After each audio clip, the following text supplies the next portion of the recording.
नमस्कार बंधुगण, आपण मानकु आम एई एमएन टैग ओडिया चैनल को स्वागत। एई एबे आसिला सुभद्रा योजना को नहीं गोटे बहुत बड़ अपडेट।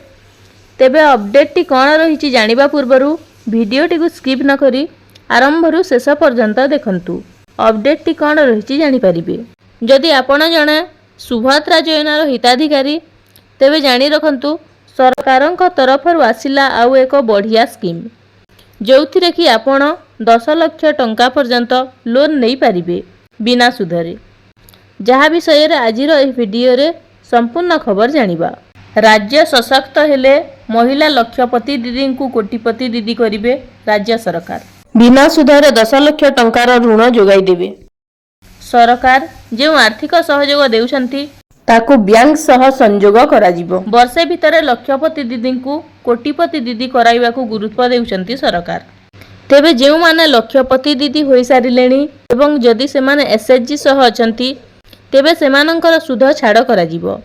एही परिप्रेक्षी रे उपमुख्यमंत्री प्रभाती परिड़ा सुभद्रा भौणींक सह आलोचना करिसेंती। जेमिति कि आपण माने समस्त जानिथिबे सरकारंक तरफरु बहुत सारा स्कीम रहिछि। ता मध्य रे गोटे रहिछि लक्षपति दीदी स्कीम।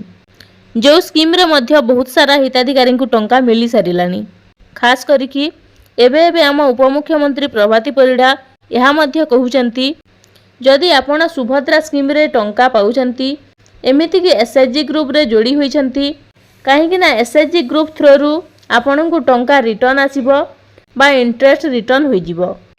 तेबे जदि आपण सुभद्रा स्कीम रे टंका पाउथिबे तेबे मध्य आपण एही लक्षपति स्कीम अधीन रे आपण मध्य 10 लाख टंका पाइबा पई इलिजिबल होउचंती। जेमिति कि आपण माने जानिथिबे एसएचजी ग्रुप मानकरे एबे मध्य लोन रहिछि बिना सुधरे। जहाँ भी आपण इंटरेस्ट देउचंती ताहा मध्य पुणी रिटर्न आसी जाउछि ताहा मध्य समस्त जानिथिबे। किंतु सेमिति सरकारंक ये जदि आमे कहिबा जदि केंद्र सरकारंक स्कीम टी जोटा कि लक्षपति दीदी योजना एही योजना मध्य आम ओडिसा रे लागू होई जाइछि किंतु लागू मध्य होई सारिलानी। किंतु जो माने सुभद्रा योजनार हिताधिकारी से माने मध्य एबे सुभद्रा रे बेनिफिट उठाई पारिबे बोली सूचना आसीछि। तो एटा थिला अपडेट जहाँ मु आपनकु जणै देली। तो एही परी अनेक गुडिये इन्फॉर्मेटिव वीडियो देखिबा पई आम चैनल को सब्सक्राइब करंतु। धन्यवाद।